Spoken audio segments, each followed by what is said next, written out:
Well, it's a good evening from Queensland, Australia, the home of the mighty Maroon Rugby League football team after their victory last night, which would be equivalent to our guest team getting into the World Cup. So without further ado, further up, of course, all from the Northern Hemisphere tonight, right at the very top, none other than Andrena, Forrest, and it's a good morning and it's a good evening to you. Hi, good morning, good day, good evening, wherever you are in the world, and welcome to Dreaming the New Dream.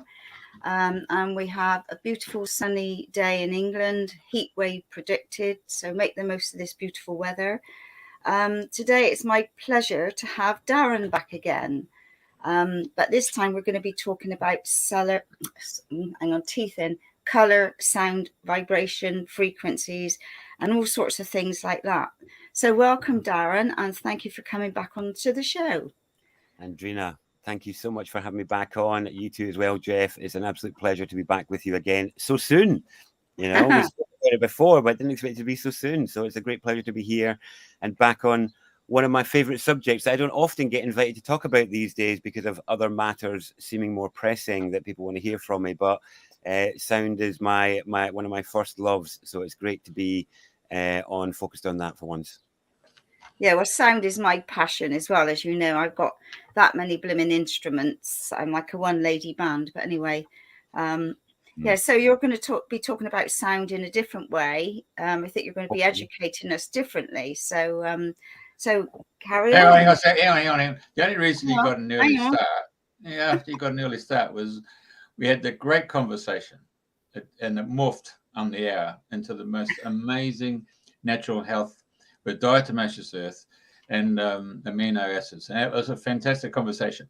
And then you got up me because you really wanted to talk about sound and vibration. And you weren't listening to the show. And that's why you've gone and pushed the barrow and made sure Darren was coming on. And we chopped and changed and got all these other guests and put them back so you get Darren on. So, you know, a woman actually ends up winning the day. Right. Well, thank you for that. But yeah, we were going to talk about it at the time, but I have to say, you got me onto the diatomaceous earth and the amino acids, and I was full of aches and pains, and I have to say it's made such a difference. I feel so much better.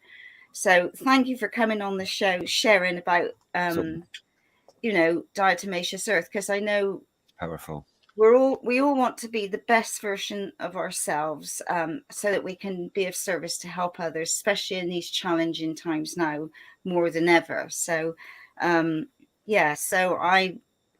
we could go into another health spill another time, but highly recommend, or people listen to your previous show where you talk about health and wellness, and like now we really need to be doing the best we can. Water, cleaner water, and what we're putting in, and not so much carbs and all of these things, and especially working with sound. Yes. So let's keep on track. Well, just one sentence on that, and one sentence is thank you for being willing to have a go and try them, because I know that we've all heard countless times this will make you feel better. And it's just like, yet another pitch on something to spend money on that I'm just going to feel the same with. So thank you for giving it a go, because that's been my thing along. Just give it a try. Honestly, I know you've heard it before. So thank you for having a go and noticing that they do actually make a difference. Yeah. I'll tell you what, I got diatomaceous. I went straight on the phone and rang up Tina at fossilpower.com.au. Fossil, got Tina, $19, got it delivered here in Australia, and got onto a teaspoon a day. Yeah. And I followed your other advice. I got the amino acids. I got the Clive, your mate Clive said to get the iodine and the selenium and the chromium and vitamin C and mega magnesium. And I sent to Andrena, and I've said to so many people, these two guys have been the breath of fresh air. Fantastic. Oh, thanks. Thanks. Appreciate that. Yeah. Because it's just filtering out stuff that is different. So thank you, both of you. But sound, let's stay on point. Yeah. Let's get back on track. Shush, Jeffrey. Yes. So, and then Yeah, I mean, where do we begin, Andrena? Should we just begin about how I do it differently? Yeah, or I think that would be a good start, because I've got a few questions that I wanted to ask. Sure. So carry on. I've been practicing within myself since my teens. I remember my old friend at the time, and in my late teens, coming up the stairs telling me it sounded like there was a bullfrog on the top floor as I was beginning my journey into playing with sounds. So that's still stuck in me. I think there might be a little bit of sound trauma in there, or sound shame around being called a bullfrog at first, but that was the beginning. Those were the early days. And it wasn't until I had other breakthroughs that sound really started to come online in me in new ways, where I became so aware of how it was moving in and through me. And I was aware a lot of work. There is a lot of use of words from other countries, and there's also a lot of use of instruments and stuff like that. But my sound breakthroughs were very much about this instrument, this. And my journey in it really is really about what used to happen when I used to invite people along to sound events. There was nothing more painful to me than hearing a bunch of quarter and half-hearted efforts at making a sound like and I'd just be like, oh my goodness me, save us, we're never going to get anywhere with this. And I found the same was in myself. And the little guided meditate, the little short introduction from my CD that's on the webpage there for people to listen to, is all about why it is we as Westerners, when we're sitting to do that, start so half-heartedly, unless we've done it before, or unless we're singers.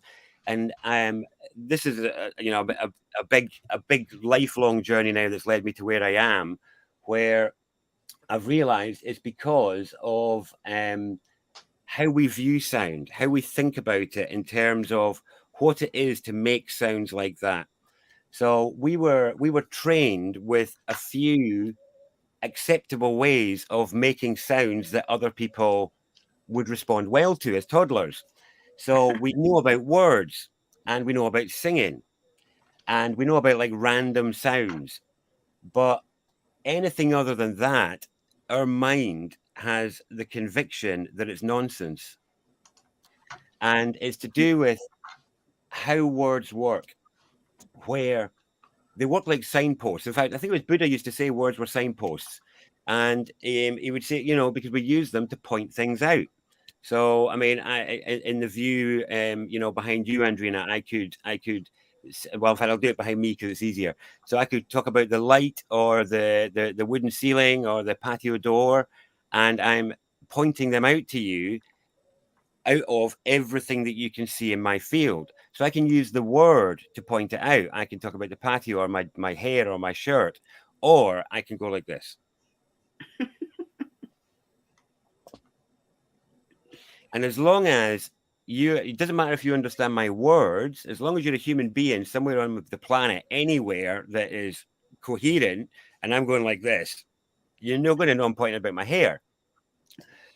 And so we think, and it's deep in our psyche that we think all words have to obey that.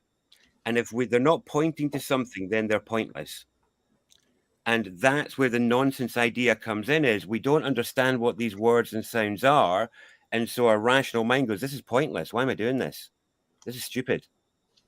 And even if there's a tiny amount of that belief, it puts the mind out of alignment with the practice. It creates an observer, or it creates a non-participating component that's sitting there going, I don't want anyone to hear me. I don't actually really want to do this. What's this for again? And really, it means all these amazing promised benefits that sound can offer, which we'll get into in a moment, don't get realized. You might get a nice feeling of buzz in the body or something like that, but actual breaking through into deep states of silent states of awareness and presence, being able to very rapidly enter into states of group alignment and group sound, and creating single amazing celestial sounds within just a few minutes with people you've only just met. These sort of easily realizable benefits are not within your grasp if you're sitting there just going, ooh. And so I was trying to find a way to get around this, and I realized a lot of it is to do with, again, not just the fact that the sounds are pointless.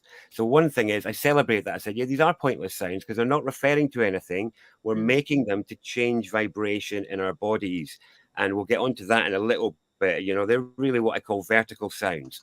So the words that we use every day in singing, we think words that refer to things, they're like horizontal. We point them out at things, whereas they're like offered to others. You know, we're communicating and sharing. But with these sounds, we're not doing that. We're not communicating and sharing. These are for us. And so in that way, we try and use them vertically in the body. It's not an outward transmission. It's something we're just trying to keep in our own field.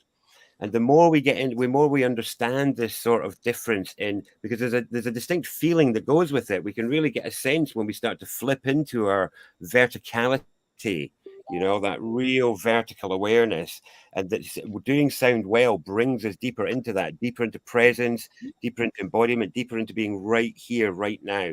And there's no faster tool that I've found out of all the spiritual tools in the world I've tried. There's nothing more effective and rapid results than sound. But you have to have a go. It's got to be proper. You've got to let rip at first to find out what it feels like, and then you can soften. Then you have to find the edges first, and then you can find your range within it. But if you're beginning with not wanting to be heard, then you're never ever going to find the range, and your body's never going to feel the stimulation of the vibration that's on offer by the particular sounds that people have been offered over the centuries and years. Now, so you do your sound in the shower, do you? You know where the best place to do it is? To learn about how it moves in the body. The absolute best place, without a shadow of a doubt, on the whole planet you could do it, other than a cave or a pyramid, is the bath. And I mean it. If you go into the bath and get your ears under the water, so you need both your ears under the water in the bath, and you start to sound, I guarantee you'll be blown away. It's mind-blowing because you can actually hear underwater what is going on in your body when you're sounding, because through the air you can only hear about 20 kilohertz. So 24 kilohertz is what an adult can hear up to, but you can feel and hear much more through other materials. So in water we can hear 100 kilohertz. So when you put your ears under the water, you'll begin to hear the other sounds that are in your sound that you can't hear in the air, but they are there. And when you hear them under the bath, I guarantee you will practice more. You will practice 10 times more. I've not heard of that before. And I'm currently in transition. I haven't got a bath here, so I shall have to. That's the problem. Wait. So many people don't have baths anymore. Find a friend with a bath and book a. I do. Believe me, wherever I go, I say, please, can I have a bath? I just hope everyone out there, just like the diatomaceous earth, it sounds daft, but have a go. And it is transformative in your understanding of what's going on in your body when you are making sound, because that is really what it's about. Yeah, it's a phenomenal thing. It's an amazing gift to give yourself. So in the bath, ears under the water, make your sounds. We'll talk about some sounds you can use in a bit. Yeah, okay. Yeah. I know when I went to America, and Joy trained me about using the voice. And when I started off, she'd say, right, make a sound. So I go, hey. And she'd go, open your mouth. And I go, hey. And she'd go, oh, for God's sake, where's your power? Open your mouth. And I go, hey. Hey, there you are. But, and I think I remember in the choir, you could be in the choir and she'd get you to sing something. And she'd just go, no, no, no. But yeah, so you've got, I working with the voice. There's so many people are frightened to be heard. Exactly. I've got trauma, exactly. So I just send people my intro and their birth note, and I say, just tone to this and see how you get on. Yep, because yeah, exactly. Oh, he's a great one. This is another thing. The thing is that for people who are wanting to look at their obstacles for showing up in life, for being a courageous advocate of your heart's intent and your spirit's wishes, sitting down to make a sound for 3 seconds will show you all of those obstacles. I don't want to be seen. I don't want to be heard.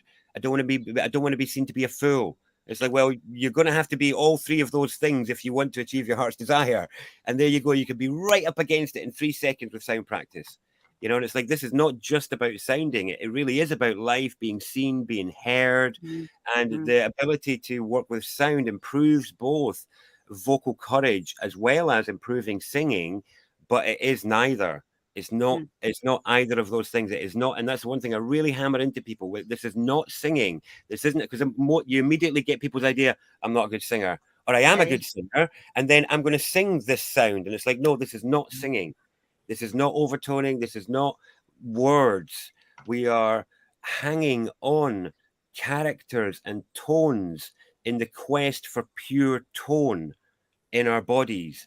And in a way, I call it, it's really masculine sounding. So I call it in singing, which I consider to be feminine sound, and I call it feminine sound because for singing to work on you, you must be completely open to receive and let it absolutely penetrate you and wash over you, and it will change your state. This is the opposite of that. This is masculine. So that's all about the shifting note. So music is about the shifting note and its effect on your state. This is the absolute opposite of that. And it is about the pure tone, unwavering, the quest for pure, unwavering tone for its effect on your state. And then in future, you blend together note and tone to unlock the key that is in sound. But you need to combine note with the quest for tone. And this is really what atonement is about. It's the state of pure tone, you know. And there's at one month, yeah. So we say at one month, but it's also, but we don't say at one month. We say atonement, which is the state of being a tone, you know. And we look at words about that refer to our structure that are all related to sound, and we ignore it. You know, we talk about our body parts being organs. You know, it's an organ, it's a musical instrument. You know, everyone talks about composing themselves. Compose yourself. Well, that's sound. You know, decomposing is about sound. So we're composing ourselves before we decompose. This, you know, and we talk about our conduct. This is all sound. We measure space and volume. We call it a universe. You know, these are all sound-related terms that show that it is, and none of us question it, because this is about the fundamental relationship between sound and the manifest world and universe. You know, it's absolutely fundamental. There's a really interesting thing, and I usually begin my sound journey on this word group with people, and it's really interesting that if we look at words like the universe, the Big Bang, the word, like in the beginning was the word, atonement, you know, at one mint, and in tune. This is a really interesting word group, because those words are all about, they're all sound related words. Big Bang, you know, the word, universe, in tune, they're all about sound. But when we use them is when we're at the absolute edge of our ability to conceive, our ability to think, our ability to express. We cannot conceive of what is beyond the universe. We just build up other universes and call it a multiverse, but we can't conceive beyond this notion of universe. The Big Bang and the word are both talking about creation. And so you've got Western science saying, oh, in the beginning, oh, it was a bang, you know, which doesn't matter about the explosion of matter. A bang is a sound. You know, in the beginning was the word. A word is a sound. So Western science and Western religion are both saying in the beginning it was a sound, but they're just disagreeing over whether it was an organized sound, a word, or whether it was a random sound, a bang. A vibrational frequency. Exactly. If I can just butt in there.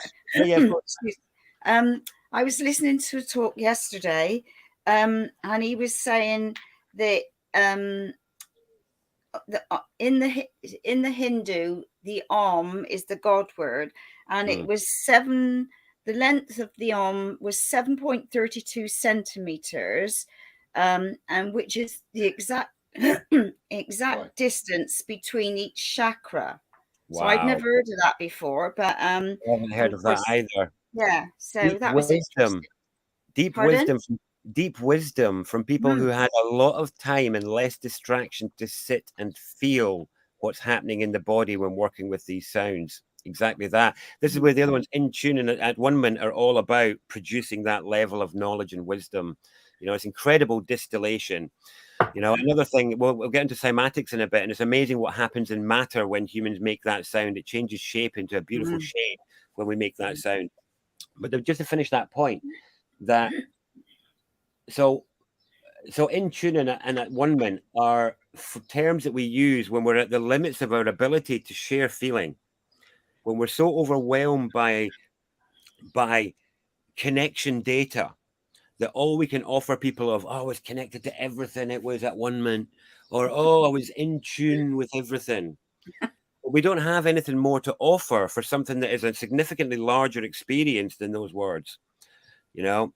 And so my point, and what got me, what tries to get me to get people to go deeper into sound, is by realizing that if at the edge of our ability to think and express ourselves, we're using words related to sound, the edge of the universe, the beginning of creation, the edge of expression, then by understanding sound more, we can break through those barriers of conception and expression. And I call it breaking the sound barrier, you know, and breaking the sound barrier is by us understanding what lies on the other side of sound, which is to where we are now, almost irrational, you know, because we are through into another aspect of our beingness basically at that point. But sound is the doorway to all of that.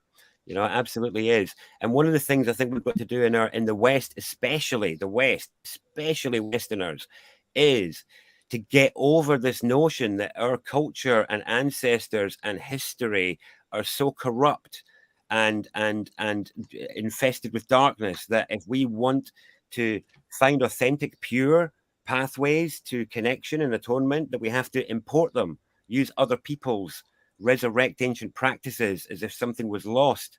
And in sound, nothing has been lost. And I think one of the problems we've got is when I'm asking people to sit as a group and we ask them to say, do the Om, or we ask them to do something else, immediately they've got a cultural overlay coming in that they're chanting some Indian word and blood. And just there's a whole host of mental noise there that gets in the way of what is happening. So I smash through all of that and say, no, sounding comes from a common ancestor. It doesn't belong to any culture. The ability to make vowel sounds to change state belongs to no culture. And the relationship between the O sound and the sound belongs to all humans. It's not a word. It's about realizing sounds and internalizing sounds. That's why we put an on the end of most mantra or most sounding, is because when you're doing like a vowel sound, like ooh, the sound is always going out. It's a realized sound. But when we're doing the that's the internalization of the vibration. Really and truly, they're not words. None of them are words. When we get lost in other cultures' words that they've made out of these tones, we get lost in the noise of it. It's like, no, the quest is for pure tone, composing yourself, pulling yourself together in that sonic way, as far as I'm concerned. And when we shatter through all that cultural noise and say, look, nobody owns tying a skin to a piece of wood and then hitting it to make a noise. That was made in every continent. That doesn't belong. That's a common ancestor. So you're not appropriating another culture to use those practices. You're maybe relearning something that we had forgotten from one of our cousins or brothers and sisters, but it's only to rediscover our ancestral knowing. It's an our genetic code that comes alive in response. Going, I know this. I know these sounds. Why does my body come alive in these sounds and these rhythms? And it's because, yes, it's in the code, it's in the genes, it's in our history, and we're reclaiming it. But the key is, and I discovered this when I was visiting natives, and that is they're all up for us sharing the practices and joining them and taking away the remembrance. But they don't want us dressing like them. They don't want us trying to walk in their shoes. That's my understanding from the elders I've sat with. Mm. They want us to help us remember and reconnect and heal, but so that we can find our own path again. And sound can help us do that when we just reclaim that it's ours and say, well, actually, thanks for some of the good pairings of vowels and consonants, but we have these vowels and consonants anyway. Thank you so much. And we use them all anyway. So we're going to use your signs of pairing them together to reclaim our own authentic knowledge and wisdom that comes from being in these feelings like you have, the feeling of what it feels like after the sound, what it feels like during the sound, what it feels like sharing the sound with other people and with nature, and the feedback we get and what happens in that. And then we build up our own empowered knowing about the worth, the worth and the value of sound as something that's ours and native to all humans. And when you talk about inner toning, because I say to people, like the bumblebee is like, you know, if you close your eyes and cover your ears and do your and you hear your sound and you send it with intention to a part of your body, it's really powerful. Very powerful. And also, especially for children, when they come in from school and they're all hyper, get them to play bumblebees, and it sort of brings them back in and grounds them in. And you know, it's really powerful to play with. Yeah, well, you've picked on a particularly powerful one there by picking a bumblebee vibration rather than so people might use a letter or character to get to that, but some might use an some might use a bzz, some might use a z, but they choose that themselves. But the key is, what I like about what you've done there is you're getting it out of that word frame. And that opens up the pathways of freedom with the sound in the body. And I had a connection with, I work a lot with nature spirits, and I had a connection with the bees a number of years ago. And what you say really ties in with what they told me about their purpose, which was, you know, geopathic stress, where horrific events happen and it leaves a residue. And the bees show me what they're doing is restabilizing the field. It's renormalizing the field back to blueprint. So that's a beautiful invitation for them to align with that sort of function of the bee, because that's exactly a good medicine for that situation you're talking about. Yes, I get in my workshops, I get everybody to do the bumblebees. I say, right, we're all going to be, and you know, and then you're this massive buzzing going around, but you can feel the vibration coming off of everybody. Because they're more willing to have a go, because you've told them you're making a bee noise that you're not going to, and it's not singing. If you told them you were going to sing, you would have got this half-hearted, you know, rather than people going, getting right into it, you know, because you really need people to get into it. I mean, there's another word in the word groups that I've mentioned. There's so many words that we use that relate to sound, but one of the key ones is to do with why it's important to make the sound loud, why it's important to feel the vibration in your body. And it's to do with what you said about Hindu philosophy earlier, and also science, really. So if you look at Hindu philosophy, it says, paraphrasing, the fundamental building block of the universe is the Om. Behind all that is manifest, you will find that which is Om. But if we look at Western science, what Western science says is the fundamental building block of the universe is the At-Om. And behind all that is manifest, you will find At-Oms. And that implies something at the state of Om. And I like to say to people, have you ever seen an Om? And I'll say to them, have you ever seen an atom? It says, how would it be if what we were looking at was two different ways that humans have explored that which we find ourselves in, and they've come to the same conclusion, one through inner space and the other through outer space, but they've arrived at the same point of saying, this thing, Om. You know, Tom, I like that one. I've not thought that. Very good. Well, that's it, because that's what we're studying. You've got to make the atoms move. And then when you let rip and let those atoms move, they change state. And this is where the science of cymatics comes into it. So anyone, CYMATICS, go and watch Hans Jenny's original videos. Don't watch the newfangled ones. There's all these modern ones. There's over 1 million cymatics videos on YouTube now from people making them at home. But watch Dr. Hans Jenny's original 3 pieces on cymatics, and if you've never come across it, it is mind-blowing. And it's about how matter and liquid change shape in ordered ways in response to sound. Now, why that doesn't seem important until we look at the actual science of enlightenment. And this is really what it's about. And this is why people achieve deep states in the silence after the sound. So it's really important. It's not just about the sounding. It's about the deeply being in the silence after the sound. If possible, for as long as you were sounding, if not longer, be in that silence. It is the yin and the yang of the sound with the yin of the being in the aftermath of the sound, because that's when the cymatic effect is taking place. That's when the reordering of the atoms take place and the science of enlightenment kicks in. So what do I mean by that? So enlightenment is really light is light. It doesn't matter, you know, it follows the same laws at every level.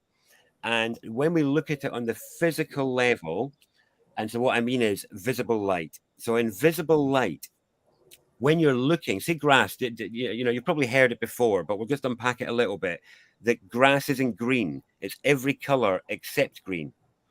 And that wood isn't brown. It's every color except brown, because what's happening is the tree or the grass is absorbing all the other light in the spectrum and it's reflecting green.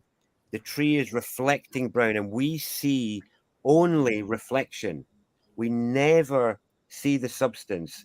That's like the real dark matter.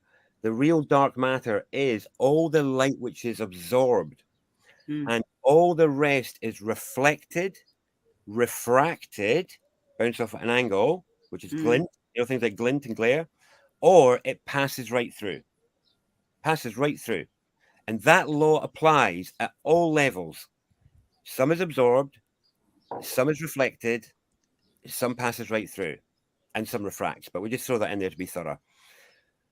There is two things that determine whether the light is absorbed, reflected, or passes right through. Only two things. And that applies at every level. And so the two things are vibratory state. And the second thing is the state of organization of the receiving substance. So glass refracts a little, lets everything else through. And that's because the molecules in glass are randomly arranged. And it's their random nature that lets the light pass through. So when people are saying, and they read in the spiritual text, oh, the light of the soul in the universe is within and around you. You don't have to go anywhere. You don't have to do anything. It's all right here. It's like, well, great. Where is it? The state of organization and vibration of the receiving substance of my mind and of my awareness isn't, at the manifest levels, isn't organized enough to absorb that light so that I can conceive with it and see it. Instead, it bounces off or passes right through because of my disorganized mind, my disorganized emotions, my low vibratory emotions, my unresolved trauma causes it to pass right through or bounce off. It's all there. Sound requires no conscious process other than the unwiring I've been talking about to make us be willing to have a bloody go. It requires no preamble other than letting rip and going. And you can start to make that change. And that's it. You start to change vibratory state. And so the reason people get these deep states after sounding, or when they go to somebody who's doing chanting or sounding, and they be in the aftermath of the sound and they enjoy that sound bath, is because they're enjoying a temporary reorganization and upliftment of their receiving substance. And so the more you're willing to proactively work with changing the state of organization and vibration of your receiving substance, the more you're going to have these experiences of temporary moving towards permanent alignment and reception of intuitive impulses, actual light, actual auric vision, or whatever seeing shows up in for you in your natural sort of predilection, that will naturally come online. So this is why I like to say to people, sound is one of those things that it doesn't matter what else you do, this is going to help it. It doesn't matter. This is like, you know, it should be part of our sort of regular self-care, MOT and servicing of our vessels, is to blow out the cobwebs, just like going for a run, blow out the cobwebs with some sound, get our state reset, and then off and engage in the world. And like, I was just thinking about, you're talking about the body as organs, because like I was just thinking about your lungs. So you've got your pipes, your wind pipes, like that's right, your flutes, haven't you? Yeah, absolutely. Yeah, it's all there, and when we get those words, it ties into embodiment rather than this sort of up here practice. It's like, whoa, right here, yes. Right here in the body, right? The spirit is in the body, not the traumatized body trying to like disappear into spirit, you know, which we have to all deal with that phase in ourselves. You know, it's like, oh, it's too painful here, I want to be up here. And it's like, no, this, bring it here, that'll clear out the cobwebs, you know. So it's funny how you were using the bee example earlier. What I do with people is, so I don't talk about chanting or use any of those words or anything like that. I like to talk about like character development and just we're just looking at the alphabet. All we're doing is looking at the alphabet. That's it. We're just going to look at the alphabet, and you know, it's pretty cool. There's all these characters, and actually, like our lowercase alphabet is actually deeply native. And it's just because we don't say the characters properly. We don't really say consonant sounds properly. We usually slip a vowel in there. And it's like, no, a true consonant doesn't have a vowel in it. So if we said, say, a lowercase k, for example, would really be, which is like two stones hitting each other. Or a lowercase s is really just, which is like the wind in the grass. Or a lowercase p.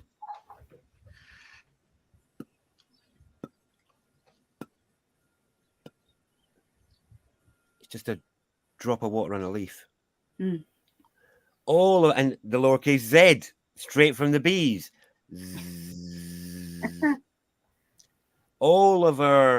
So we've been taught our alphabet and characters in a disembodied way, in a disembodied culture, and then we believed all of that was disembodied and rubbish. And so we started hunting other cultures to say, well, what have you got that plugs in? Because ours doesn't plug in. And it's like, no, we just haven't been shown how to use it. It does plug in. It plugs in beautifully. So what I do with people is say, well, we're just going to do some characters and say, right, okay, well, how about you give me your of pain? How does it sound like when you hit your finger with a hammer? You know, ah. All right, you know, and what about the of realization?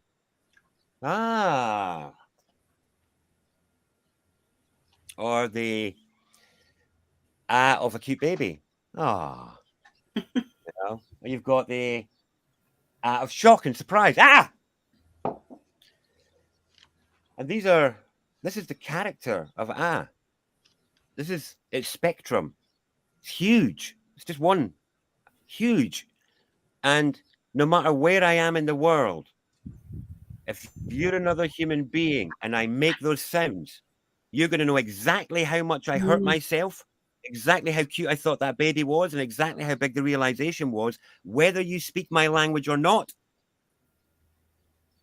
Embodied sound, embodied character.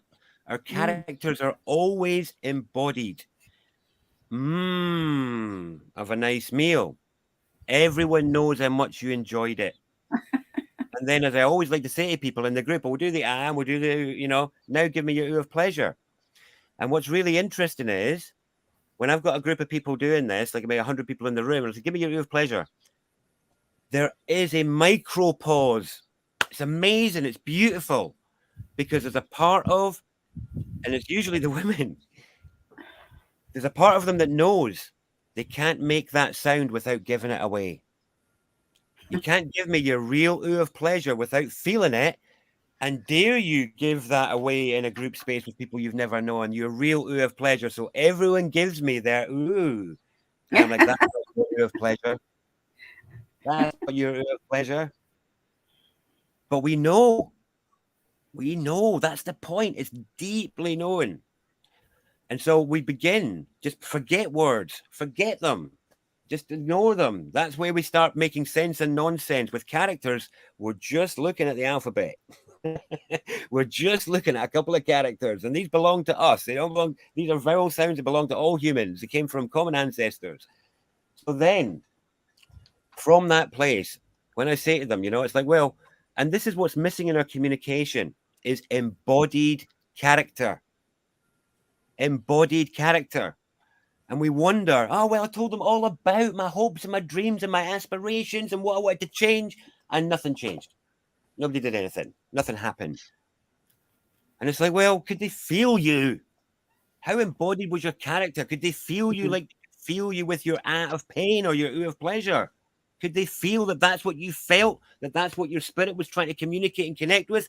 No, because you're afraid of being seen and felt. Let's just be honest about that and just park that, be honest about that and say, well, this is one of the ways that we can help start to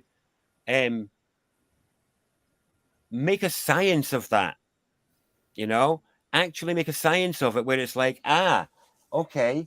So I got distracted. There's a child come in and shouted me there. I'm just hoping they're remembering. I told them I was on the show there.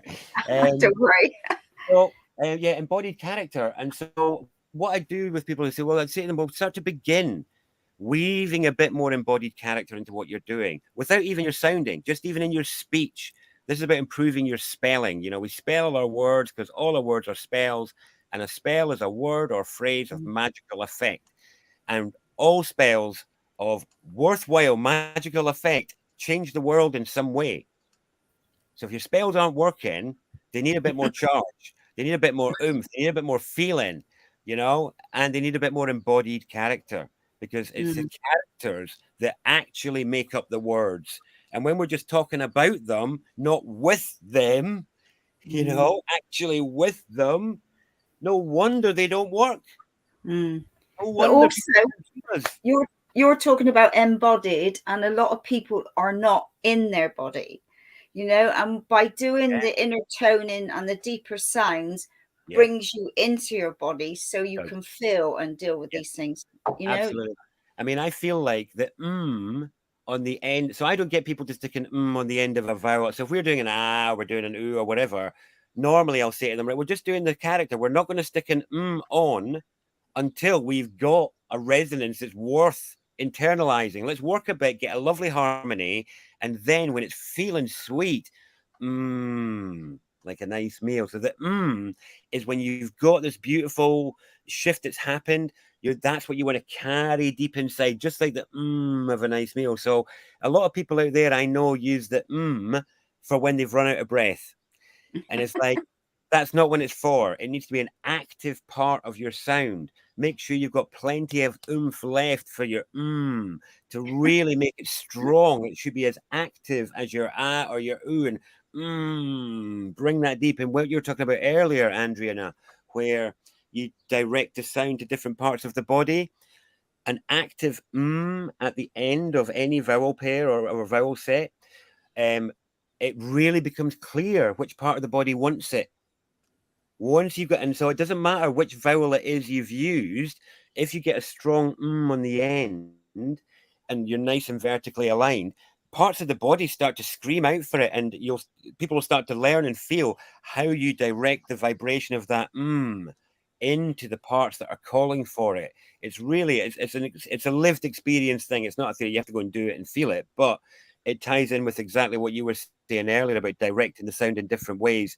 And I found that if people aren't sure what that means yet, when you go and genuinely let rip with your or your oo, like the of pain or the oo of a nice meal, you properly let go with it, you will feel a difference in how it feels in the body when you're sounding. And so when you do your afterwards, you'll start to notice the difference in the body where it starts to feel hollow, like it wants that vibration or whatever. And you'll find you'll be quite easily be able to direct your at-ums in that direction. And this is, to me, this is getting to know how to play our organs. You know, this is it. And the sounds inside, we can move the organs. There's actually a number of points in your body of pure tone. We're almost like a recorder. So when we're doing scales through the body up and down, or we're doing mantras up and down through the body, it's really interesting to always try and find that place of pure tone, because there's one, there's many in the body. And in a way, if you were a recorder, these would be like the little holes on the recorder. So really useful for anybody out there to find that in them, because then you can start to master your transitions as well, because transitions between the tones are often where we get a bit half-hearted, because it's like, oh, it sounds discordant, it feels wobbly, my voice is cracking or whatever. But by finding the tone points, we can start to courageously journey that 7 point whatever centimeters you were talking about, and start to get more competent and confident in our composing of ourselves, in our conduct.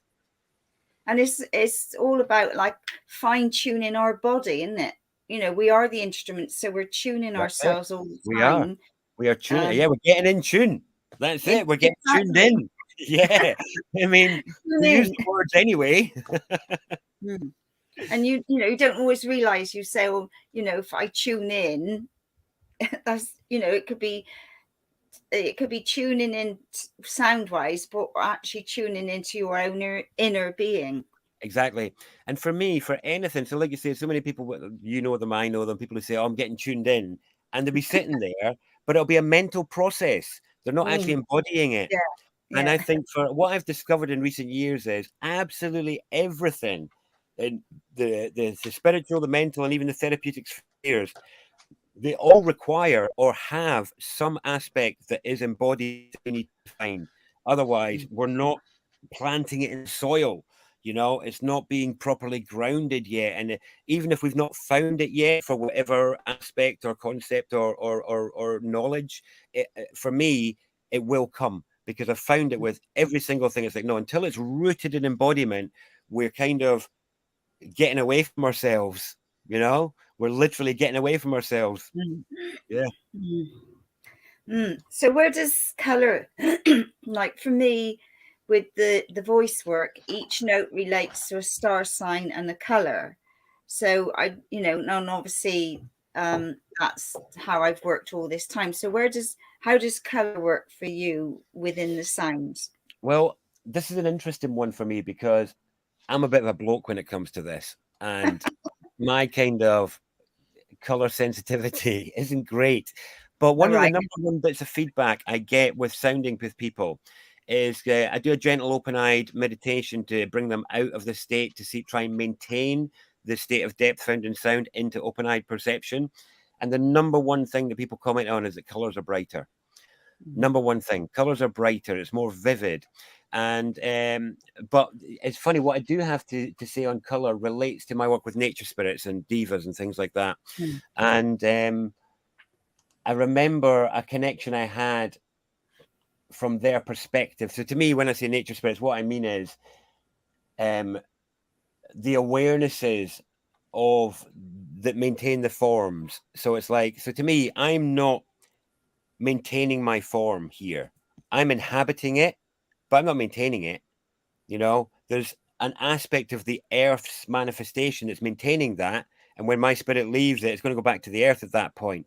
But there's something, so the notion to me of they're like the blueprint keepers. And in our mythology, they're kind of like the gnome is a good metaphor for what I mean by it, where it's like, it's the keeper of the structure of the forms, you know?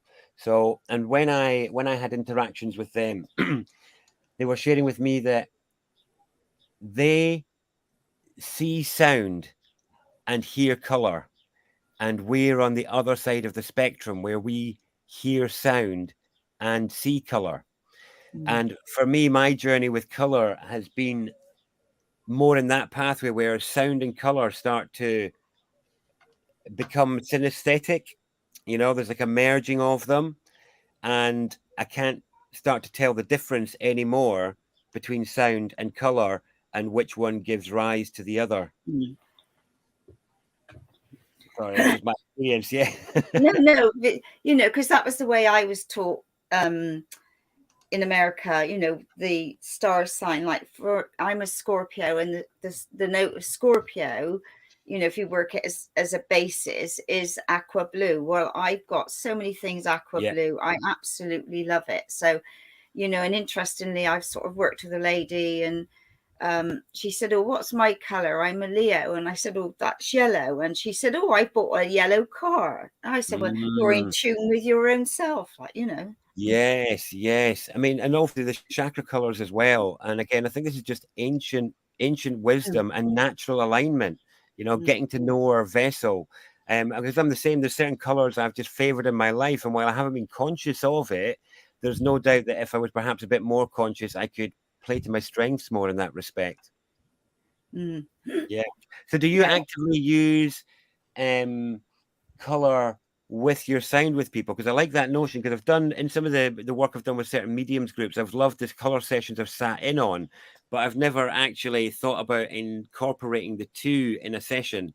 Yeah, because if you look at the scale of the chakras, which is the same as the star sign. So if we start at C, which is Aries, is the color red, is the root chakra. So like, obviously when we come up, I'm Scorpio, blue, which is all about throat, communication and voice. So, you know, all ties in. So when I start with anybody toning, I get them to bring in the pure consciousness of the color red from Mother Earth, and to bring it all the way up through and around them, and then tone that note. And then when we move on to the next, like C chart, which is Taurus, to bring that color in, and from, you know, but it's always the pure consciousness of the color red, the color yellow.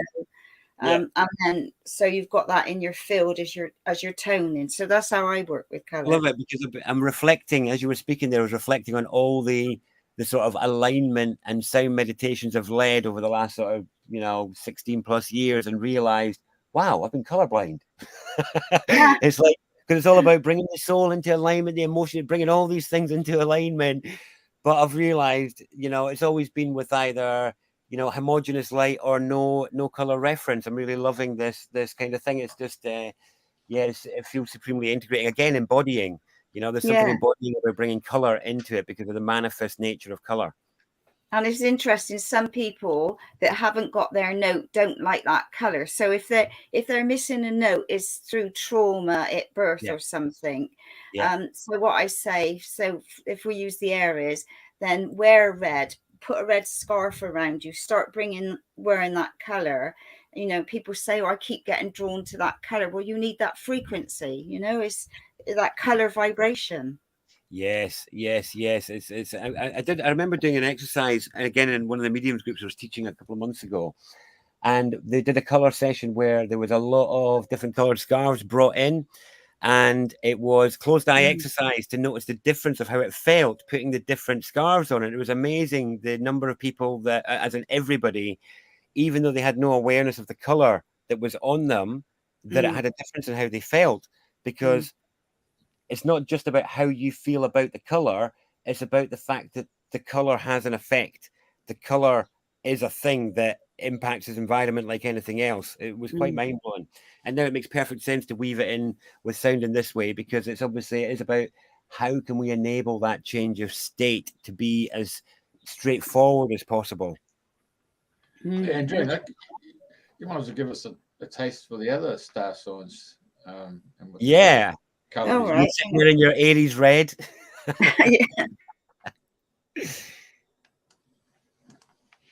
What's Aquarius? What's the color of Aquarius? That's my one. Oh God, let me think. So if we go up, we've got Aries, which is red. We've got what's next? I can't even think of my all my stars. Put you on the spot now. We put you on the spot. Yeah. Hang on a minute. Just talk amongst yourselves. Yeah. All right. Yeah, I didn't realize what a colorblind bloke I was until the last 10 minutes. You want to know colorblind? I'll tell you colorblind. I was driving up from my I'll take her out from my sister's place in Central Coast, and I was coming up at night, and there was rain, and it was dark as anything between Coffs Harbour and Grafton. Anybody who's driven that road would understand there's no traffic lights. And it was frightful because you got all the semi trucks coming from Brisbane, and Coffs Harbour is about equidistant for the trucks coming from Coffs Harbour and Sydney coming in, boom. And you got them blasting with big headlights. They got all their lights all over the truck to lit them up like a Christmas tree, and it's raining like anything, and it's really, really difficult to see him. So I was pulling over. And anyway, I got home, and then I was saying to a couple of the boys here, I said, "Bloody eyesight's a bit shocking." And one of the boys said, "Go over to see this optometrist. They do bulk bills." So I go over there, and the guy says, "Mate, you got cataract problems."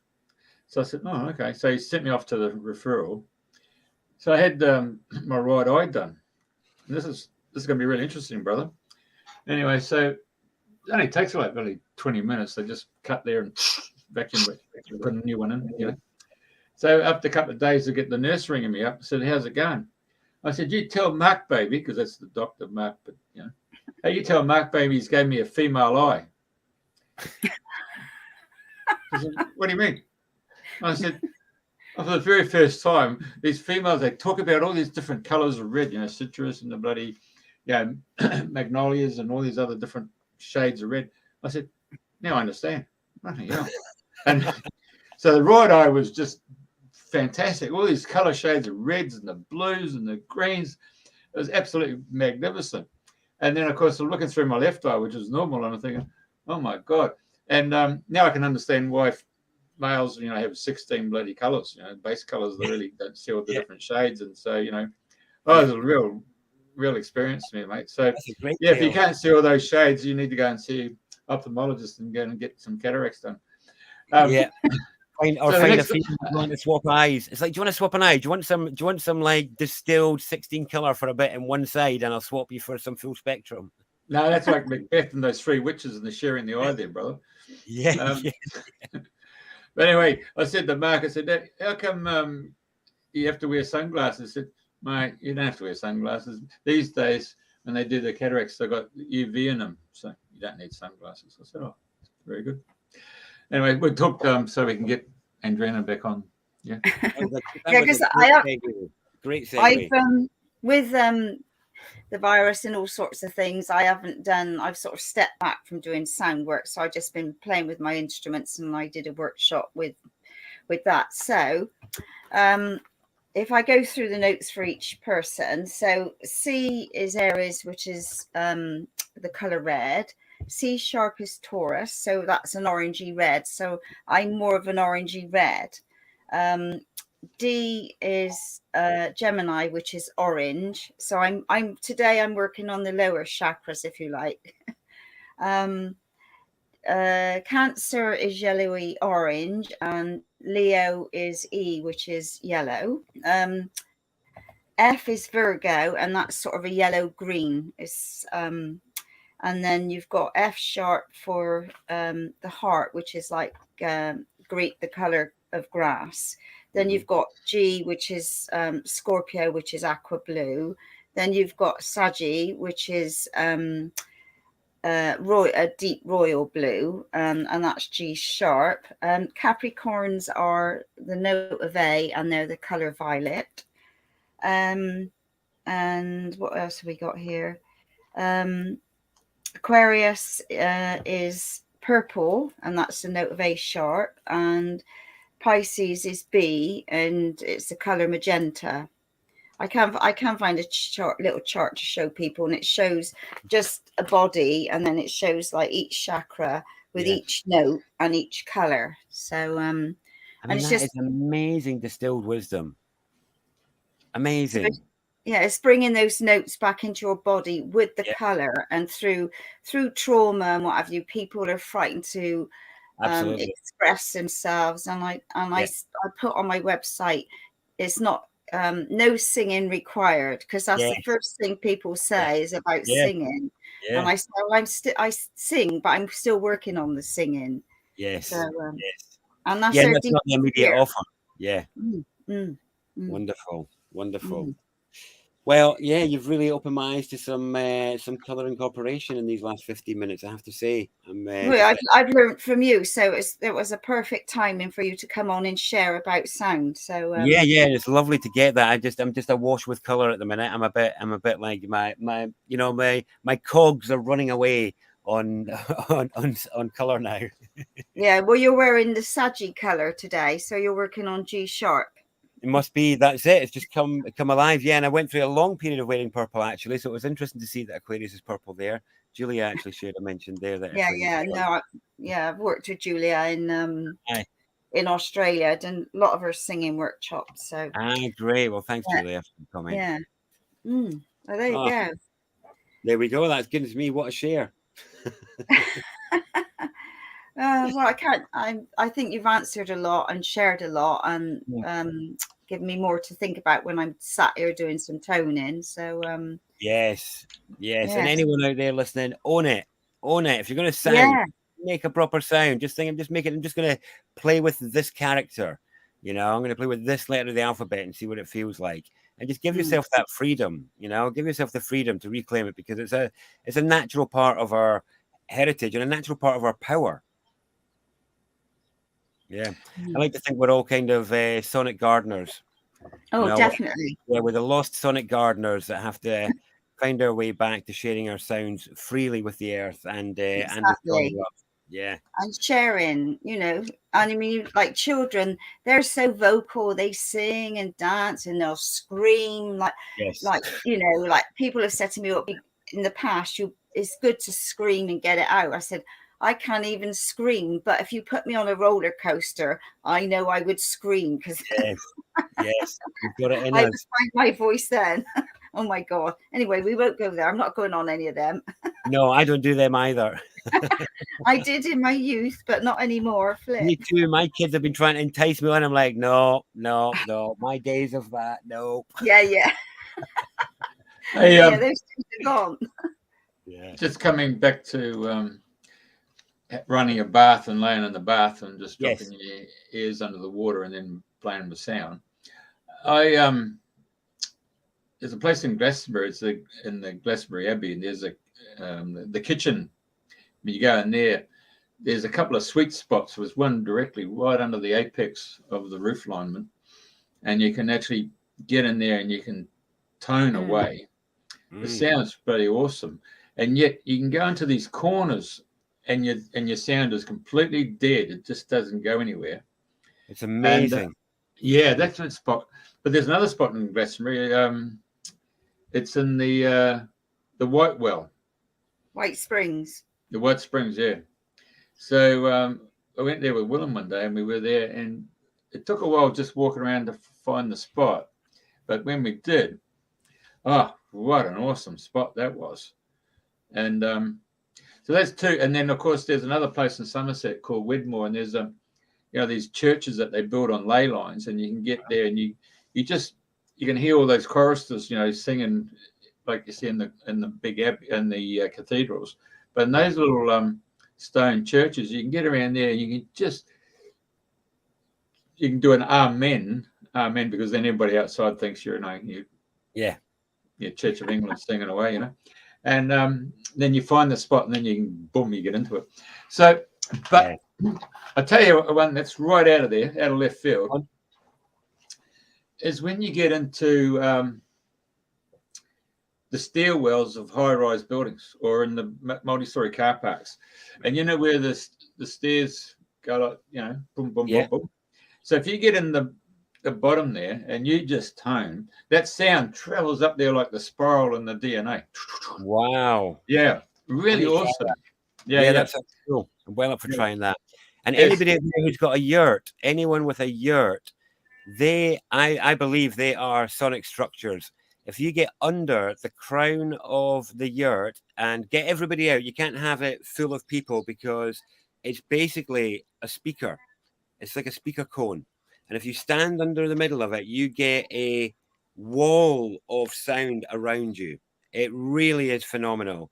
Any well-built yurt will do it. I've experimented in a number of them, and there's something to do with the way they are designed. They are like sound temples, mobile sound temples. So anyone get out into your yurt, right under the crown, have a go. There's another spot for people who live in Queensland, New South Wales, and that's the Byron Bay Lighthouse. Oh yeah. Yeah, you pay a few coins to get in there for a bit of a tour, but if you get in there and you're going to play there, it's a really great ambient awareness. You feel like you're in a big sound bath. It's just finding them spots, isn't it? It is, and there's so many ancient structures were built around sound. Most of the pyramids are all sound. The sarcophaguses are amazing to sneak into and sound in. You know, all the ancient sites. Machu Picchu had amazing sound crenellations that allowed sound to travel all the way around them. I've not been to an ancient site that doesn't have a sound link in it somewhere, or something to do with sound in its structure, or a space for sacred sounding in it. Hey, Andrena, your sister Carol, I think, was talking about that guy who took all the acoustics. Reed? Is it? Oh, John Reed. Yeah, we did a workshop with him. Oh God, in the dark ages now. Yeah, that was interesting because he's very into yeah, because he was in the pyramids when he was on that. Yeah. He invented the time stroke, didn't he? King's or Queen's chamber, wasn't it? And he played around there and the boom boom. Yeah. Well, yeah, I found, I had some interesting experiments in those chambers. Yeah, very much so. But I found, like the King's Chamber for me, it doesn't need a lot of noise. It actually operates on, it's more about, it was really interesting. It's so interesting how they're all different structures, keyed to different things. Fascinating. Well worth going and experiencing, anyone. And if you get to the King's Chamber, if you've not been, get in the sarcophagus and do some sounding. It's on my to-do list. But even if you go to Bath Spa in the Roman baths in the Go on. You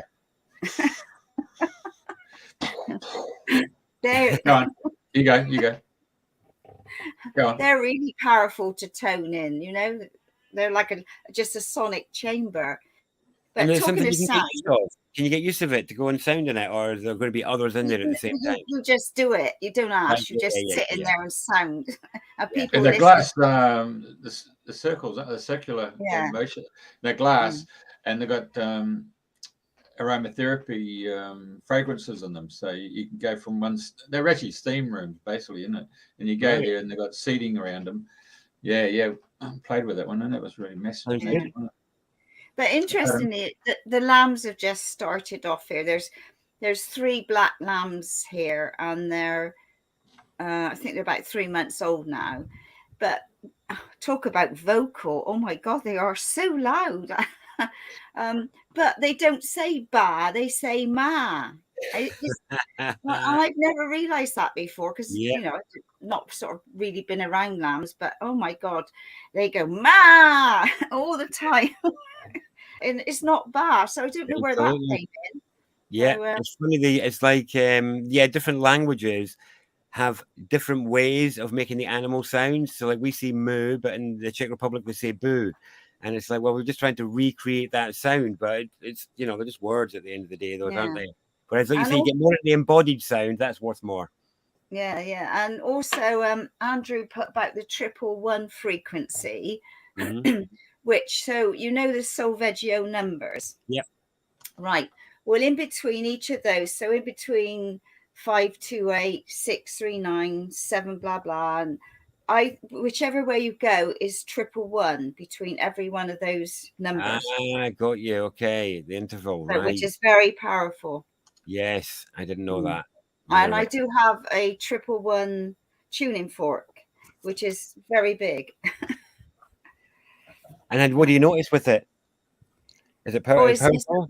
It's a very deep sound. I mean, I don't know whether you'll hear it over the airwaves. Hold on. And even if your mic can pick it up, our speakers might not. I see the lady Carol came back and said that guy John Reed, you put this, I put it up there now. The sand from the desert, rearranged itself into Egyptian hieroglyphics. How wow, impressive is that? That is mind-boggling. Oh, I can hear something. Yeah. No, that we don't mess about here. This is my 111. Wow. So, hang on. If I go on, I don't know where my stick is. Oh, here it is. I don't know how it come across, but you can hear that. Ooh. So, I like that. So I like that. That's a nice deep note. Yes. Oof. Yes. So it's still going on, but anyway, yeah, it's a deep note. So, but yeah, that's interesting. If you look up about the 111. Yeah, I'm just putting it in another tab, so don't forget. Yeah. I did. Give it another gong, mate. Give it another blow.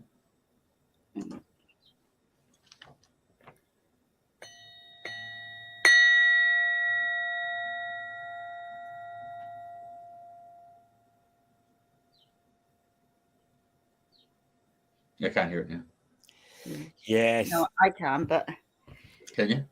Yeah, I was looking into a better microphone for picking up some of the broader tones that are below and above the normal pickups. They're expensive, and then I thought, even if I capture it, other people's speakers aren't going to be able to output them. No. Sadly, the kind of the real power and magic of sound work cannot be transferred over the waves as yet. It has to be done in presence, sharing a field with others, and feeling that effortless connection and unity that only the sort of group presence field can bring. But also, I think it was Carol. She had a shoulder ache or a pain in the neck years ago, and I literally toned into her shoulder, and did it a few times, which shifted the pain out. So that's something else that people can do, is tone into somebody, depending on where they've got whatever's going on, but you can tone into your arm. Absolutely. Or if you bang your arm, just tone away, just to clear the vibrations. Character medicine, launch a character. We don't need a whole spell for this. We just need one character. Throw one character at it.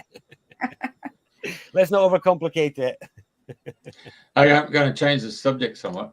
Go on, then.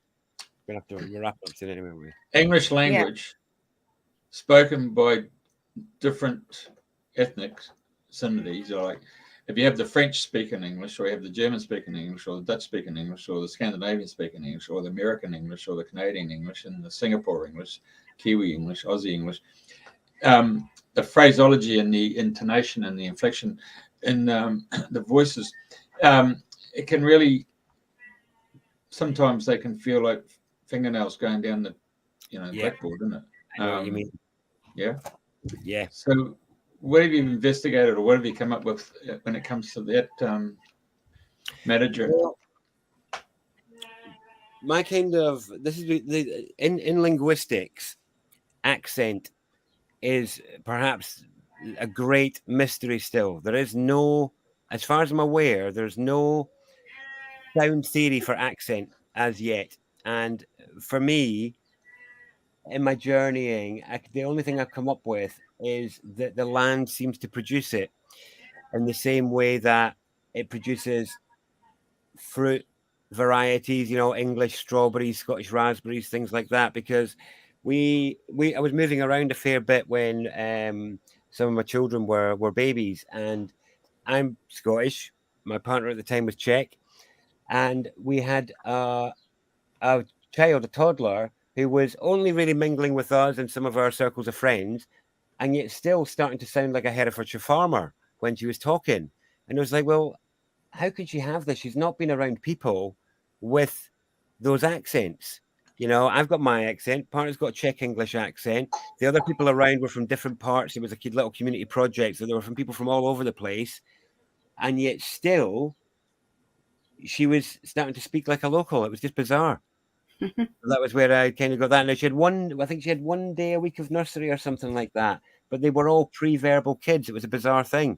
So, yeah, I think it's a lamb. So I think what's happening when we've got, so like, for example, German and Scottish both have quite harsh gutturals in them. So we find certain languages easier, and we'll sound better speaking each other's languages than some of the softer languages would do. And I wonder if it's just related to that some of the more feeling languages, like maybe French and Italian, don't maybe sound so good, and some of the more sort of pointy languages like or accents like German and Scottish. I haven't thought into it that much, but your point there, Jeff, about where some speaking as a second language sound lovely and some sound awful, is pretty much nail on the head. It really is. Yeah, and I think maybe it does tie in with that accent mystery, because there doesn't seem to be any escaping it, does there? So that's the actual thing that's impacting on our ear or our hearing is the fact that, yeah, they might be working in F sharp or whatever for Sagittarians, and they might be working in A sharp for Aquarians. But because they might be, as you say, they could be a Polish accent English or Polish English, it just may, it just doesn't. Yeah. Just doesn't. It's like because I learned a bit of Czech when I was with my partner there, and I noticed they kind of don't like vowels very much. As Slavic languages, they're not vowel fans. They like lots of consonants next to each other. And I found it interesting to notice that, it's like different languages have different. It's like they favor certain character pairs. They favor relationships between certain characters. Whereas like so in Czech you'll see certain consonants together that you just never put together in English. It's like, no, those characters do not hang out together. What are you doing? And we know it's not our language. And I wonder if that also impacts our ability to speak other languages, is how easy it is for us to get those characters to work together. Yeah, what baffles me is, and this is really mind blowing. Again, and it shows that language complexity is that, say in Europe, you've got like, I don't know how many countries, 30 countries or something like that. And they're all using the same alphabet, basically. Just a few variations, 26 characters, lower and uppercase, and none of them can understand each other. It's just mind-boggling. Well, they've got the same character set.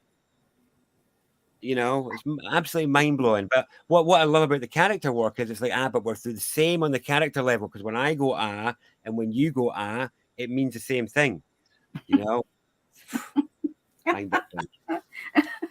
tell you one other thing is why I think it's important that everybody should practice the vowel sounds and play around with it is when I worked with clients and they've had notes missing. For example, one guy said he couldn't let go of his wife or his partner. And I went, oh, lucky you, and laughed.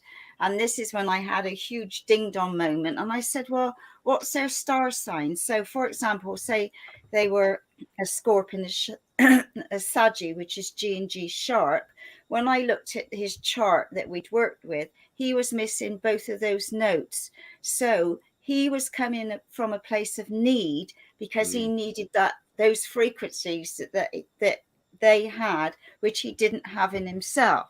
Yeah. So he came back 4 weeks later, and I knew which one was the girlfriend, which was, say, the girlfriend's note was Scorpio and the wife was Saggy. When we did his voice again, I could tell that the note was much stronger in the girlfriend's note. So I said, how's things going? And he said, oh, good. So I said, with the girlfriend, he said, oh, we're really getting along well. And he said, and I said, the wife, he said, oh, yeah, that's much better than it was. So I knew. But so he was coming from a place of need. And I say to all my friends, tone your notes, keep that strong, because you're coming from a place of power and not from a needy place. And you can hear that in people's voices when they're, their voice is not strong or powerful, their tone, their sound, it's fascinating. And it's a bit like if you were somebody that was taking care of your body in other ways as well, you wouldn't just work your legs, you would work your arms and your legs, and it's just the sound, isn't it? It's like, you're not just going to work your left arm and leave the rest. Like a puppet, eh? Exactly. And yet, in a way, what you're discovering is that's what people have done. It's like, oh, we're in this position because you've had one arm tied behind your back your whole life. It's like, so we tie, and you can't expect when you untie it that it's going to be strong straight away. So just be kind with it, isn't it? As we start to build it up and like you say, bring our full power to bear. So what we're saying, summarizing, is that you can have relationships with people who you have a cacophony of voices that fills this orchestra, and you can be attracted to people because their tone of their voice. That's right. Is like a moth to a light. Yeah. Do you know, Jeff, it's a beautiful way you put it there. There's one of my favorite esoteric authors from the 1920s. She was talking about this time and talking about people coming in to bring change. And she said this beautiful thing, and it's a line that stuck with me. And she said, they will recognize each other by their tone. Yeah. So that's why, and I find that, and it's like, I don't need to hear the detail of a lot of the things that people are offering for me to know whether I want to lock in with it, because I'll know within seconds. It's in the tone, it's in the note, it's right there. It's like, yes, I'm in with this, or no, that's not for me. Yeah, amazing. Yeah. Oh, I've seen a question there from Andrew. It says, have you done any work under dolmens, and what do I like to do? Yeah, we've got a minute to answer that. Yeah, I do. I love, and not just under dolmens. I do. I mean, I encourage sounding in all parts of nature. So take it with you everywhere. Offer sounds, and offer your own joy or experimentation just to the space that you're in, or offer vocal response to plants and things that you interact with. Because the biofeedback you can get from nature is, it is magic. You know, you have to open yourself to the magic and get some real personal interactions. So I think we should carry our sound everywhere, but especially dolmens and other structures that our ancestors placed in places of importance.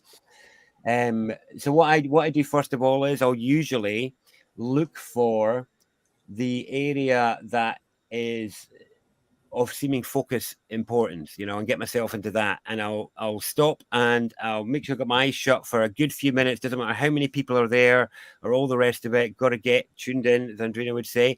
First of all, tuned in to feel and orient myself in the space.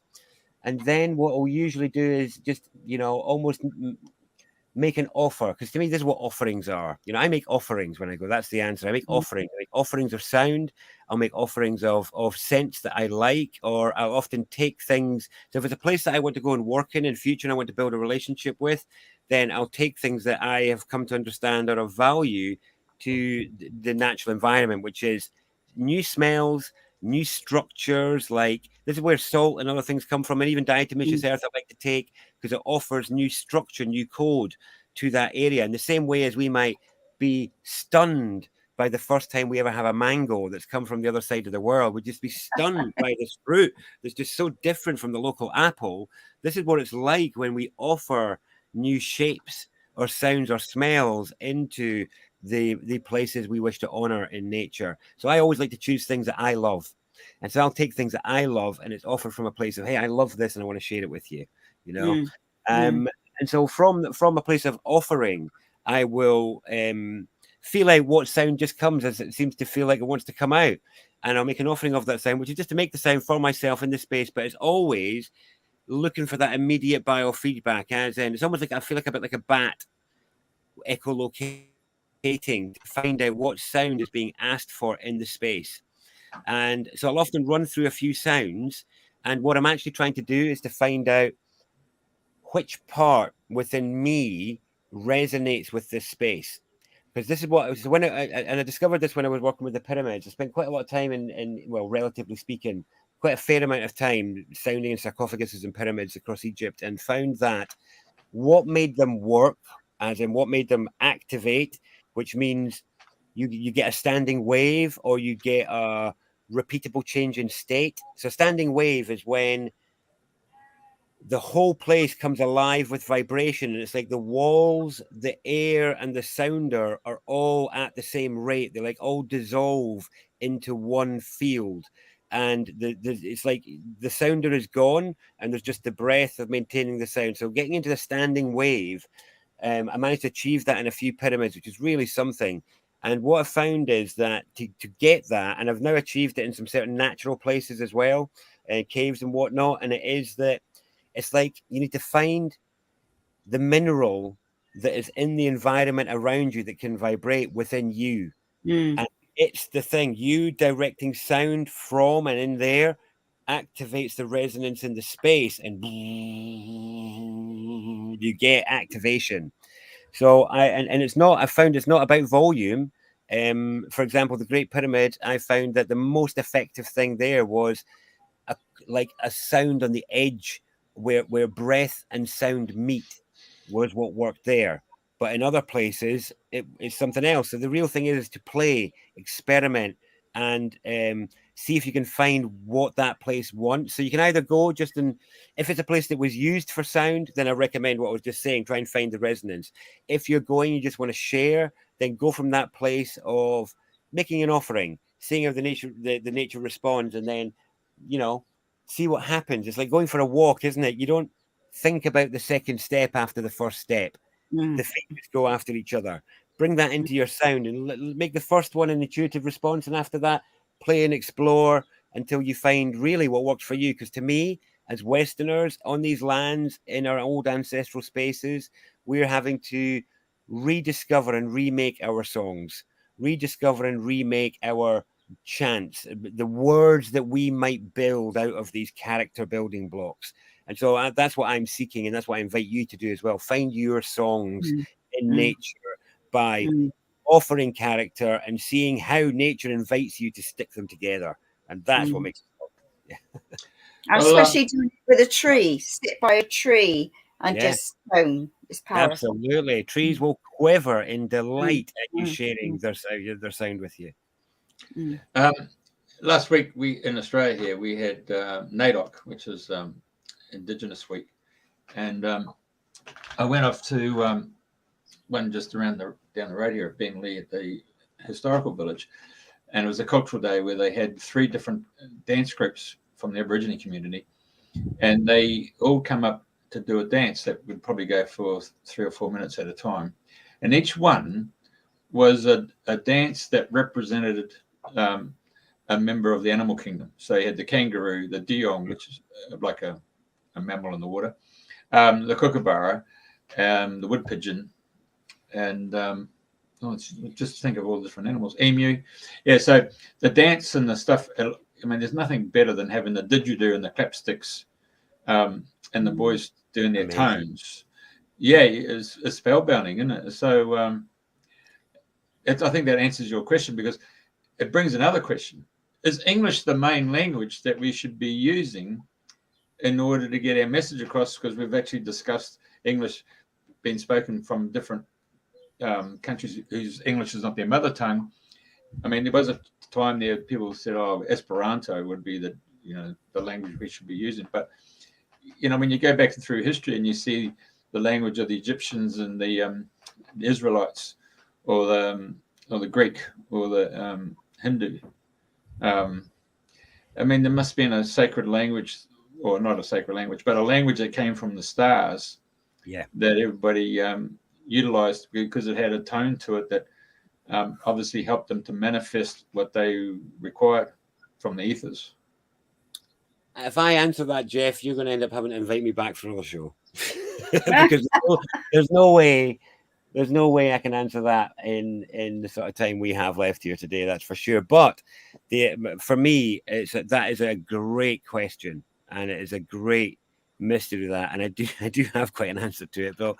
But I do actually believe Sanskrit. Yeah, right. That's right. The seed of the language we should be using, but I don't think it is the language you should be using. I think it can become it, but it isn't it. But the thing here as well is there's an element of, so like Esperanto is a good example where somebody tried to come up with a solution. And in fact, the Cyrillic alphabet that the Russians use, that is also a constructed solution. Latin was a constructed solution. And what we've seen with all constructed solutions is that they're capped. They have a bandwidth. They only go so far. They're not integrating enough. And I think when we're talking about human communication, to me, the greatest mystery and puzzle of communication is the fact that humans don't agree on anything as a species because of the need for translation. We don't even agree on a name for what we are as a species because of this babble thing of us all speaking different languages.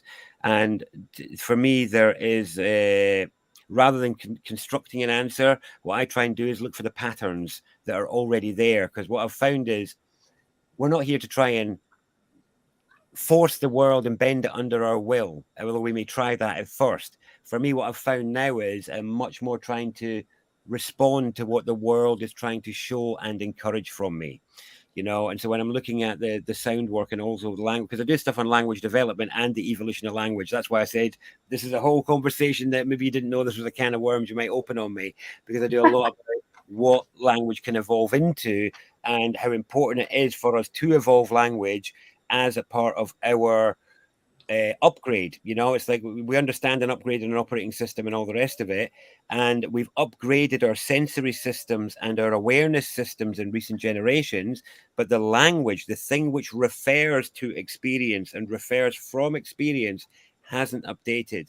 And it kind of needs to, and that's why we have so many people struggling to refer to vast experiences in any meaningful way, because we just don't have the ability to refer to it, which is what you need a language for. So I do think English is, and Spanish and Mandarin are the dominant patterns in the world, you know, to recognize, as in what has taken root either organically or artificially and spread like wildfire. Because in a way, language you can't enforce on people, although maybe the English did try that. It kind of has to be owned. It has to be organic. People have to want it and enjoy it. It's like somebody mentioned in the chat about the kids getting rid of vowels now, and in certain ways that they're playing with sound. And I love that in a way, because not that they're losing the vowels, but that there's a playfulness coming into it, because what it shows is the language is alive. And as long as a language is alive, there is a hope for it to keep growing. So what I mean by it, I have this out with it, I upset quite a few people sometimes by telling them that the language is dead. And most of the languages in the world are dead. And what I mean by that is the people who are native speakers cannot come up with new words within that language to express modern concepts coming in. And what you'll find is in a lot of these languages, they will use the English word and they'll stick a local prefix or suffix on. So they'll take like an Italian or a Spanish or a Czech, and they'll take a suffix or a prefix that makes it sound Italian or sound Spanish or sound whatever, but actually it's just the new conceptualized English or Spanish word or whatever that's then just been given a flavor of their language. So there's very, very few, as far as I'm concerned, living languages. You know, I'm all about the living word. That's what all my sound stuff is. That's why people won't find stuff written about me online. I'm not very good at representing myself. I'm good at presenting. I'm good at living language, the whole of this form and how it uses tone, timing, spell, reference, all the rest of it. That's my area. Typing things and doing all that sort of stuff is just not my strength at all. I lost my thread there, but I'm with you there. Yeah, we understand. That's good. Yeah, language evolution. So anyway, for people who are interested in our language, and anyone who's interested in the Sumerian tablets, the stories of Enki and Enlil, and all this sort of stuff, I think it ties in with our language, and I think it was encoded, and that's why it's emerged in the way that it has. So, in our suffix, in our language, English, which, by the way, people say it as if it begins with the letter I. They say English.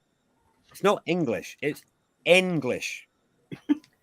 Nobody speaks it properly, right? What I'm talking about is learning to speak English properly, not but just by looking at what's written down, though. There's much more to it than that. There's a way this can evolve that really will blow some people's minds. But in our language, the suffix ish means kind of like or diminutive of. Ish. That's ish is kind of like. English is kind of like English. And what our language can become is a thing that I call Engel, which is language of angels, masters, telepathy, all sorts of stuff. And it's in our language, but it's about us solving the relationship between the capital letters and the lowercase letters. We've been robbed of our ability to understand how to use capital character and how it relates to lowercase characters. Here's what happens in English, and this is why English is a nightmare to learn. It's only 15% written how it's said, and it's because it's like a bunch of kids overheard the grown-ups talking and tried to scratch it down, and that's what we call English, as far as I'm concerned. So here's what the puzzle is. Here's what's wrong with our language. So you get taught two ways of saying the alphabet: uppercase A, B, C, D, E, F, G, lowercase abracadabra. Yeah, everyone got that? Yes. But what you don't get, what you're told though, is but you're only allowed to use one of them when you're writing. The other one, in our capitalist world, you're not allowed to use capitals. You're told they're only for the beginning of place names only. That's it. And it's like, where did this rule come from? There is no foundation or basis for that rule anywhere. Anywhere. It's like the coloring of the masculine I was talking about last time. Some of this stuff is huge.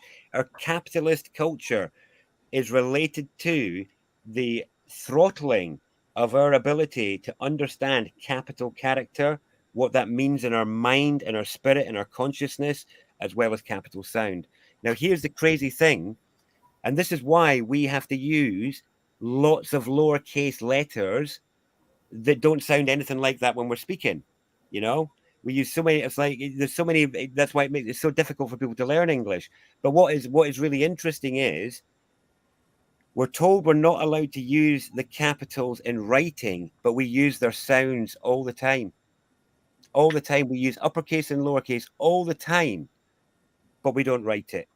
And the work I do on evolving language is how we can actually do that in an ordered way. And it basically, so when most people are talking about learning languages or whatever, so if you imagine that the mind is a bit like a computer, and the language that you're using is your main operating system, and that you can learn other languages as other operating systems or applications in your operating system there.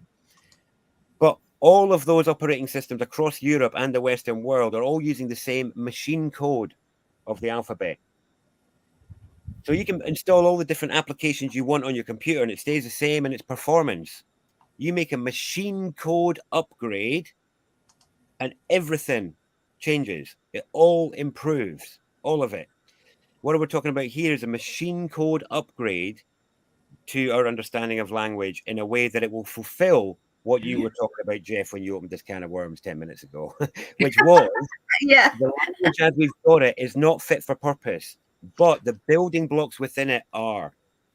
And by understanding what I call character development, we can start to understand how to use it in a way that actually changes our experience of space, time, and consciousness, builds pathways that can lead up to actual active telepathy and change the way we can receive transmissions from elsewhere, because we change the shape of our mind into one which can receive the transmissions and the frequencies that are already out there, and into one that can broadcast from the one that we're desperately trying to transmit from.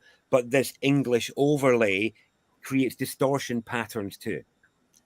So Engel is what English can become, and I believe it is the tool, but it is where we kind of repair the relationship between uppercase and lowercase.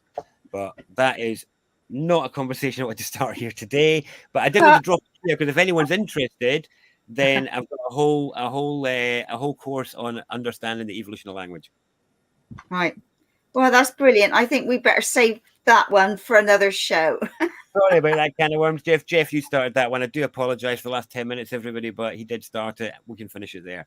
Well, no, it's food for thought. It's all good food for thought, and language is our awareness. Well, I'll tell you what, the feedback I've had from this is that people who have used my writing system, dyslexics are no longer dyslexic. People who experience mental confusion are no longer mentally confused. And people have found much more ways of being much more powerful and present in the way that they express and are understood, because it really does resolve a lot of the problems. And in a way, it's stuff that people do anyway. Sorry? Where do they find this? The website got taken down recently because I stopped paying for it, but it's going to go back up again. It's going to be on my native reservation website. I'm going to be teaching it as a native Western language for all Europeans, because as long as you can read the alphabet and say the alphabet, you can speak this language perfectly. Anyone in Europe who can say the alphabet will be able to read it perfectly first time. Yeah, interesting. Yeah, but the language is picture. I mean, our internal DNA, if you want to call it such, is bubble memory, and it's filled with pictures, isn't it? So, it's pictures. And these are, and people don't realize our letters are pictures, and we just didn't know what they were pictures of. Yes, because if I say to you, Darren, whatever you do, don't slam the door. Right? Yeah. But my thought goes quicker than my verbal words. So you receive my telegram picture Yeah. of slamming the door, and you'll slam the door. Even though the verbal command is don't slam it, you've got the picture that shows you slamming the door. So that's where I think our language, we have to be very careful of the words and the choice of words and how we put words together to create sentences and paragraphs, and how we originally started the show about the power of words and how you cast a spell. Yes. Yep. Here's just one to finish on as well, as how our alphabets are pictures as well. There is that's the letter C, isn't it? So if I do that in cursive and I do it like this, what does it look like? Well, it could be waves, or it could be C. The C is the C. Oh, yeah, good one. Okay. And we have not been taught that there is a symbolic origin to the machine code that we live our whole lives by. The story that we tell ourselves about ourselves and our world are built on these, and we know almost nothing about them. It's phenomenal. Anyway. Okay. Right. Have a lovely evening. That's been brilliant as ever. I mean, we've all learned so much. Thanks for having me on. So thank you so much for coming on again and sharing. And I think we best have a language one a little bit further down the track. A little bit further in the track, or I'll let you know when I republish that, and people can go on that journey of repairing their mind that way. Yeah, it sounds brilliant. Yeah, I do call it, it's mental healing. I really mean it. It is mental healing. Yeah. Yeah, that's lovely. Thanks, Darren, for sharing. It's been a pleasure to have you back. And you have a great day. Have a great evening. Lovely to connect. All right, folks. Thank you very much. And we'll have a special guest next Thursday. And thanks for all the people engaging in the chat there. No, it's good. Bloody brilliant, mate. Yeah. That's what the show's all about. Dreaming the new dream. Yeah. That's it. Well, we really touched the edge of that here today. And loving it, as Maxwell Smart would say.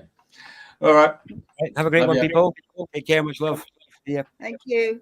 Bye.